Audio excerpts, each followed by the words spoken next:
Hello guys, welcome to our channel. ఈ మధ్య రీసెంట్గా యూట్యూబ్లో చూసుకుంటే మంచి కాంట్రవర్సీ ఏముంది అనుకుంటే, నా అన్వేషణకి భయ్యా సన్నీ యాదవ్కి మంచి కాంట్రవర్సీ జరుగుతుంది. అసలు ఈ ఇద్దరు ఎక్కడి నుంచి కాంట్రవర్సీ స్టార్ట్ అయింది, అసలు ఎందుకు స్టార్ట్ అయింది, అసలు వీళ్ళిద్దరు ఎవరు, అసలు ఈ వీడియోలో చర్చించుకుందాం. ఫస్ట్ భయ్యా సన్నీ యాదవ్ గురించి చూసుకుందాం. భయ్యా సన్నీ యాదవ్ అనే అతను మోటో వ్లాగర్. ఇప్పుడు బిఫోర్ కరోనా టైం నుంచి వీడియోస్ చేస్తూ ఉండేవాడు. అతను ఇండియాలో అనేక ప్రదేశాలు తిరిగి యూట్యూబ్లో అప్లోడ్ చేశారు. అందరూ అతన్ని అప్రిషియేట్ చేశారు. సో దాన్ని ఇన్స్పైర్గా తీసుకొని అతను బయట దేశాలకు విదేశాలకు కూడా తిరగాలని అదొక గోల్ పెట్టుకున్నాడు. అట్లాగే నాన్న విషయం కూడా అతను వ్లాగింగ్ ఏది ఈ టూరిజం వ్లాగింగ్ చేస్తూ ఉంటాడు. సో అతన్ని అందరూ ఎంకరేజ్ చేశారు. అతను ఇప్పుడు విదేశాల్లో తిరుగుతున్నాడు, అన్నీ అప్లోడ్ చేస్తున్నాడు, అందరూ మెచ్చుకుంటున్నారు. ఇదంతా ఓకే, ఫైన్, బాగానే ఉంది. ఇద్దరు ట్రావెలింగ్కి సంబంధించిన పర్సన్స్. ఒకరేమో బైక్ మీద వెళ్తారు, ఒకరేమో నార్మల్గా మెయిన్ ప్లేసెస్ వరకు విజిట్ చేసి దాన్ని అప్లోడ్ చేస్తూ ఉంటారు. కానీ అసలు వీళ్ళిద్దరికి ఎందుకు కాంట్రవర్సీ జరుగుతుంది, వీళ్ళిద్దరికీ ఎందుకు జరగాలి అనే దాని గురించి చర్చించుకుందాం. భయ్యా సన్నీ యాదవ్ అనే అతను కొద్దిగా డబ్బు ఆశ ఉన్న వ్యక్తి. అర్థమవుతుందా? డబ్బు ఆశ ఉన్న వ్యక్తి అంటే అతనికి డబ్బు కావాలి, ఏదైనా చేయాలి, డబ్బు కావాలి అనే థాట్లో ఉంటాడు అతను. సో అతనికి ఏంటంటే యూట్యూబ్లో అతను ప్రస్తుతానికి ట్రెండింగ్లో ఉన్నాడు. మోటో వ్లాగ్స్ మంచి వ్యూవర్షిప్ వస్తుంది. సో దాన్ని క్యాచ్ చేసుకున్నాడు కొంతమంది కార్పొరేట్ వ్యక్తులు. సో అతను ఏంటంటే కార్పొరేట్ వ్యవస్థలో ఉంటుంది కదా సిస్టమ్స్, అతనికి ఒక బెట్టింగ్ యాప్స్ ప్రమోషన్ చేయమని చెప్తుంటారు. సో అతనికి డబ్బులు కూడా పే చేస్తుంటారు. దాన్ని బట్టి దాని ఉంటుంది కదా, యాప్ సంబంధించిన దాన్ని బట్టి దానికి అమౌంట్ ఇస్తూ ఉంటారు. సో ఇతను చేసేవాడు ఈ బెట్టింగ్ యాప్స్ గురించి. సో నా విషయం అతను ఏంటంటే బెట్టింగ్ యాప్స్ అనేది చేయడు. సో ఇంతవరకు ఓకే, ఫైన్. అసలు వీళ్ళిద్దరికీ కాంట్రవర్సీ అసలు ఎక్కడి నుంచి స్టార్ట్ అయిందంటే, ఇతను భయ్యా సన్నీ యాదవ్ అనే అతను రీసెంట్ టైంలో అమెరికా వెళ్ళాడు బైక్ మీద ట్రావెల్ చేసుకుంటూ.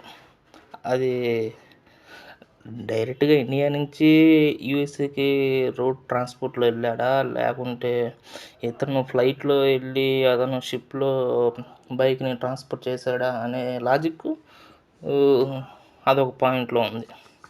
అసలు కొంతమంది అంటారు నేబర్స్, అసలు అమెరికా వెళ్ళటానికి వీసా త్వరగా రాదు, ఇతనికి ట్రావెలింగ్కి ఎలా వచ్చింది, బైక్ ఎలా వచ్చింది, ఇతనికి ఎలా వచ్చింది పర్మిషను అనే క్వశ్చన్స్ రైజ్ చేస్తున్నారు పెద్ద యూట్యూబర్స్, ఎడ్యుకేటెడ్ పీపుల్స్. అది నమ్మట్లేదు చాలామంది. సో అతను ఏంటంటే, నేను రోడ్ ట్రాన్స్పోర్ట్లోనే వెళ్ళాను, కావాలంటే వీడియోస్ ఉన్నాయి, వీడియోస్ చూసుకోండి, నేను డైలీ వీడియోస్ చేస్తున్నాను, ఒకసారి చూడండి అని చాలా చెప్తుంటాడు. కానీ ఈ టైంలో బెట్టింగ్ యాప్స్ అనేది బాగా విపరీతంగా ప్రమోషన్ చేయటం వల్ల దానివల్ల యూత్ చెడిపోతున్నారు. యూత్ అంటే ఒక సర్టెన్ ఏజ్ 15 to 18 ఇయర్స్లో ఉన్న ఏజ్లో ఉన్న కుర్రవాళ్ళు బాగా చెడిపోతున్నారు. ఎందుకంటే వాళ్ళకి ఆ ఏజ్లో డబ్బులు కావాలని అదొక ఇదిలో బెట్టింగ్ యాప్స్లో అమౌంట్ పట్టడం వల్ల అది చెడిపోతూ ఉంటారు. ఇలా బెట్టింగ్ యాప్స్ ప్రమోషన్ చేసేవాళ్ళు హర్ష సాయి కూడా ఒకనొక వీడియోలో బెట్టింగ్ యాప్ను ప్రమోట్ చేశాడు, కానట్లేదు. సరే, అంతవరకు బాగానే ఉంది. అలా చేయటం వల్ల అతను బ్యాడ్ నేమ్ అయితే తెచ్చుకోలేదు హర్ష సాయి, ఓన్లీ ఇతను మాత్రమే బ్యాడ్ నేమ్ తెచ్చుకున్నాడు. సో అలా అనుకుంటే ఇప్పుడు బెట్టింగ్ యాప్స్ అనేది పెద్ద ప్లాట్ఫామ్స్లోను ప్లస్ యూట్యూబ్లోను మూవీలో ఫస్ట్లో స్టార్టింగ్లో నేమ్స్ బోర్డ్స్ పడతాయి కదా, అందులోనూ ప్లస్ ఓటీటీ ప్లాట్ఫామ్స్లోను పెద్ద షోస్, టీవీ షోస్లోనూ కూడా ప్రమోట్ చేస్తున్నారు. సో నన్నే ఎందుకు నువ్వు టార్గెట్ చేస్తున్నావు, వాళ్ళు పెద్ద వాళ్ళు ఉన్నారు కదా, నన్నే టార్గెట్ చేయకు, అందరు చేస్తున్నారు, సో నన్ను వదిలే అనే చివరికి ఆ థాట్లోకి వచ్చాడు ఎవరు, భయ్యా సన్నీ యాదవ్. నువ్వు నన్ను ఒక్కనే టార్గెట్ చేస్తే నేను ఒప్పుకోను, అందరినీ టార్గెట్ చేయి నేను ఒప్పుకుంటాను అంటాడు ఎవరు, భయ్యా సన్నీ యాదవ్. సో నేనేం చెప్తున్నానంటే నేను ఓన్లీ ప్రమోషన్ చేస్తున్నాను, ఆడమనట్లేదు. సో నేను ఆడమనట్లేదు కాబట్టి అది నా తప్పు కాదు, ఓన్లీ ప్రమోషన్ మాత్రమే చేస్తున్నాను, నేనైతే ఆడమని చెప్పట్లేదు అని అంటాడు. ఇప్పుడు ప్రమోషన్ చేస్తే ఇప్పుడు ఆటోమేటిక్గా దాని మీద ఇంట్రెస్ట్ కలిగి, నీ మీద ఇంట్రెస్ట్ ఉన్నవాళ్ళు ఆ యాప్ మీద ఇంట్రెస్ట్ కలిగి వాళ్ళు ఆడితే డబ్బులు పోతే ఎవరిది పరిస్థితి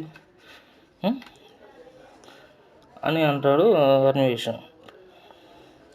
దానికి తోడు పెద్ద పెద్ద స్టార్లు కూడా ఈ యాప్స్ ప్రమోషన్ చేస్తారు, బెట్టింగ్ యాప్స్, డ్రీమ్ 11 ఇటువంటివి ఉంటాయి కదా కొన్ని, క్రికెట్కి సంబంధించి యాప్స్, ఇన్వెస్ట్కి సంబంధించి స్టాక్స్, ఇవన్నీ చేయమంటూ ఉంటారు. అసలు ఫస్ట్ ఇంకో అంతకుముందు ఏంటంటే అన్వేష్కి కొన్ని యూట్యూబర్స్కి గొడవ జరిగింది అంతకుముందు, అది సీజన్ 1. అసలు అందులో ఏంటంటే కాంట్రవర్సీ ఈ సోలో క్రియేటర్స్కి ఎంసీఎన్ క్రియేటర్స్కి, అది వేరే టాపిక్, అది మళ్ళీ మనం చూసుకుందాం. సో ఇతను అంటారు బెట్టింగ్ యాప్స్ చేస్తే నేను ఒప్పుకోను, యూత్ చెడిపోతున్నారు, నీ వల్ల నా ఫ్యామిలీలో ఒకరు దెబ్బతిన్నారు అని కాంట్రవర్సీ. ఇందులో మళ్ళీ ఈ కాంట్రవర్సీలో మళ్ళీ ఇంట్లో వాళ్ళని తిట్టడం, బూతులు మాట్లాడటం, హెవీగా కాంట్రవర్సీ అయిపోయింది. అసలు మామూలుగా లేదు వీళ్ళిద్దరికి మధ్య గొడవలు, అసలు ఒకరినొకరిని కొట్టుకునే స్థాయికి పోయారు ఇద్దరు కానీ ఒక టైంలో అయితే. సో ఇంతవరకు పార్ట్ 1 వచ్చేసరికి ఓన్లీ భయ్యా సన్నీ యాదవ్ గురించి మాట్లాడుకుందాం. తర్వాత వీడియోలో నా అన్వేషణ ఎలాంటి వాడు అనే దాని గురించి కూడా మాట్లాడదాం. Okay, thank you, bye friends.